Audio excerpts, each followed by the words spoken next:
Hello friends, நம்ம இன்றைக்கி என்ன பார்க்க போகிறோம்னா வாழைக்காய் வறுவல். வாங்க வீடியோக்குள்ளே போகலாம். 2 வாழைக்காய் தோல் சீவி எடுத்து வச்சுருக்கேன்.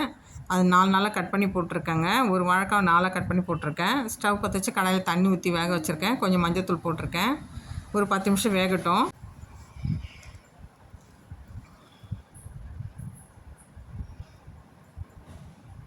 அப்புறம் நல்லா கொதிக்குது. ஒரு 10 நிமிஷத்தில் வெந்துடும். பாருங்கள், இப்போ நல்லா வெந்துடுச்சு. இப்போ வெடிகட்டி எடுத்துக்கலாம். ப்ளைட்டில் போட்டேன், ஆறட்டும். புளி ஊற்றிருக்கேன். நல்லா கட்டியாக கரைச்சி ஊற்றிக்கலாம். மிளகாத்தூள் 3 ஸ்பூன் போட்டுக்கிறேன்.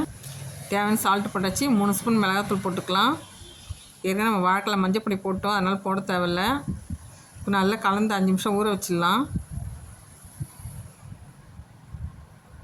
இப்போ ஸ்டவ் பற்ற வச்சு கடாயில் எண்ணெய் ஊற்றிக்கிறேன்.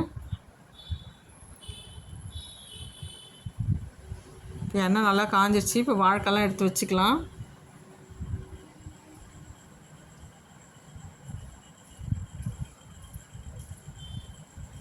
இது தயிர் சாதத்துக்கு, சாம்பார் சாதத்துக்கு, ரச சாதம் சூப்பராக இருக்கும். இந்த மாதிரி வறுத்து சாப்பிட்டோம்னா பாருங்கள், எல்லாம் செவந்து வருது. அப்படியே திருப்பி விட்டுக்கலாம்.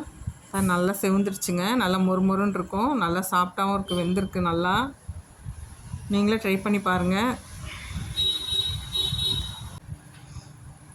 பாருங்கள், நல்லா செவந்துடுச்சு. மீன் மாதிரியே இருக்குது பாருங்கள், பார்க்குறதுக்கு செம்ம டேஸ்ட்டாக இருக்கும். இந்த மாதிரி வறுத்து பிள்ளைங்களுக்கு கொடுங்க, நம்மளும் சாப்பிட்லாம், பெரியவங்களும். செம்ம டேஸ்ட்டாக இருக்கும். இந்த வீடியோ உங்களுக்கு பிடிச்சிருந்தா லைக் பண்ணுங்கள், சப்ஸ்கிரைப் பண்ணுங்கள், கமெண்ட் பண்ணுங்கள். Thank you friends.